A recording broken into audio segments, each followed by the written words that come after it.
លោកអ្នកនាងកញ្ញាជាទីមេត្រីរដ្ឋាភិបាលកម្ពុជាឯករាជ្យ$23បានដាក់ពាក្យបណ្ដឹងរបស់ខ្លួនទៅតុលាការព្រហ្មទណ្ឌអន្តរជាតិ ICC រួចហើយនៅថ្ងៃទី4ខែកុម្ភៈឆ្នាំ2026នេះបើយោងតាមសេចក្តីប្រកាសដែលបានចុះផ្សាយតាមទំព័រ Facebook របស់លោកសំរងស៊ីប្រមុខដឹកនាំរបស់រដ្ឋាភិបាលកម្ពុជាឯករាជ្យ$23បានឲ្យដឹងថាកម្មវត្ថុនៃពាក្យបណ្ដឹងគឺដើម្បីរកយុត្តិធម៌និងការពារផលប្រយោជន៍ជូនប្រជាពលរដ្ឋខ្មែរនិងជនស៊ីវិលទូទៅដែលរងគ្រោះពីការវាយប្រហារតាមអាកាសនិងកំភ្លើងធំរបស់កងទ័ពថៃទៅលើទឹកដីនៃប្រទេសកម្ពុជាហើយនឹងលើមជ្ឈមណ្ឌលឆបោកនៅកម្ពុជាដែលបណ្ដាលឲ្យរងគ្រោះជនស៊ីវិលដែលបានឃុំខ្លួននៅក្នុងទីតាំងមជ្ឈមណ្ឌលទាំងនោះដែលនេះគឺជាឧក្រិដ្ឋកម្មអន្តរជាតិដ៏ធ្ងន់ធ្ងរសេចក្តីប្រកាសនេះបានបន្តថាយើងដាក់ពាក្យបណ្ដឹងនេះទៅតុលាការព្រហ្មទណ្ឌអន្តរជាតិតាមរយៈមេធាវីអន្តរជាតិនិងជាតំណាងរដ្ឋាភិបាលកម្ពុជាឯករាជ្យ$23បណ្ដឹងរបស់យើងដាក់ការទទួលខុសត្រូវលើឈ្មោះភាគីពីរគឺរដ្ឋាភិបាលថៃនិងរដ្ឋាភិបាលលោកហ៊ុនម៉ាណែតរដ្ឋាភិបាលថៃនិងកងទ័ពថៃទទួលខុសត្រូវលើបទឧក្រិដ្ឋកម្មសង្គ្រាមដែលបានប្រព្រឹត្តដោយកងទ័ពថៃដូចជាការវាយប្រហារលើគោលដៅជនស៊ីវិល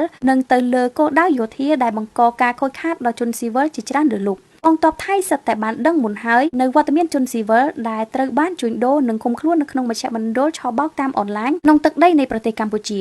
ដែលកងទ័ពថៃបានវាយប្រហារដូច្នេះកងទ័ពថៃត្រូវតែទទួលខុសត្រូវលើការប្រើអាវុធធុនធ្ងន់និងគ្រាប់បែកចង្កោមដែលបំពានអនុសញ្ញាអន្តរជាតិដែលបង្កមហន្តរាយយ៉ាងធ្ងន់ធ្ងរដល់អាយុជីវិតនិងសុខភាពរបស់កងទ័ពកម្ពុជានិងជនស៊ីវិលរួមទាំងកុមារផងហើយនឹងបានបំផ្លាញផ្ទះសម្បែងរបស់ពលរដ្ឋខ្មែរអគារសាធារណៈសាលារៀនមន្ទីរពេទ្យនិងប្រាសាទបុរាណខ្មែរដូចជាប្រាសាទព្រះវិហារនិងប្រាសាទតាក្របីជាដើមរីឯរដ្ឋាភិបាលលោកហ៊ុនម៉ាណែតទទួលខុសត្រូវផ្នែកឧក្រិដ្ឋកម្មលើជនស៊ីវិលដែលត្រូវបានជួញដូរនិងឃុំខ្លួននៅក្នុងមជ្ឈមណ្ឌលឆបោកក្រោមការការពារដោយរដ្ឋដោយមូលហេតុទុកឲ្យពួកគេប្រឈមនឹងការបំទុះគ្រាប់បែកខុសច្បាប់ទោះជាបានដឹងច្បាស់ពីការវាយប្រហាររបស់កងទ័ពថៃក្តីរដ្ឋាភិបាលលោកហ៊ុនម៉ាណែតមិនបានជំនះជនស៊ីវិលទាំងនោះចេញពីមជ្ឈមណ្ឌលឆបោកឡើយក្រៅពីជាប់ពាក់ព័ន្ធនឹងបណ្ដាញឧក្រិដ្ឋកម្មឆបោកនៅកម្ពុជារដ្ឋាភិបាលលោកហ៊ុនម៉ាណែតថែមទាំងបានអនុញ្ញាតឲ្យប្រើប្រាស់ជនស៊ីវិលជាខែលមនុស្សសូម្បីតែអំឡុងការបំទុះគ្រាប់បែកលាន់តសន្ធឹកក៏ក្រៅធរណីគួររំលឹកថាសង្គ្រាម21ថ្ងៃរវាងកម្ពុជានិងថៃនាពេលកន្លងមកបានបណ្ដាលឲ្យពលរដ្ឋកម្ពុជា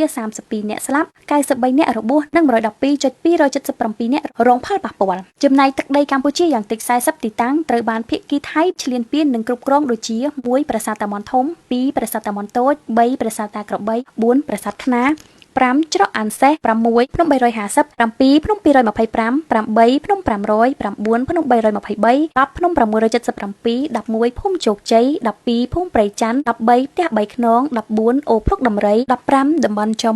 16ថ្មដា17ភ្នំទ្រាប់18ថ្មដូន19អូស្មាច់20ភ្នំប៉ោយ21បឹងត្រកួន22ភ្នំ423អូខ្លាឃ្មុំភ្នំ284 24ផ្ទះតាមុកចំតែបោះស្បូវ25អូបកាស្នេហ៍26តាថាវ27ជប់អង្គុញ28ជោគ្រោះ29បោះស្បូវ30ចំតែ31ដើមត្រាង32ដំណាក់ស្ដាច់33តាសឹមកំពូលភ្នំ34ចាក់ច្រាញកំពូលភ្នំ35មកបៃដុំកំពូលភ្នំ36ភ្នំរឿង37ភ្នំបាក់សីចាំក្រុង38តំបន់អណ្ដើក39ភ្នំគីងគក់40តំបន់កោះសេះរាយការណ៍ព័ត៌មាននេះខ្ញុំបេឡាពីរដ្ឋាភិបាលកម្ពុជាឯករាជ្យ$23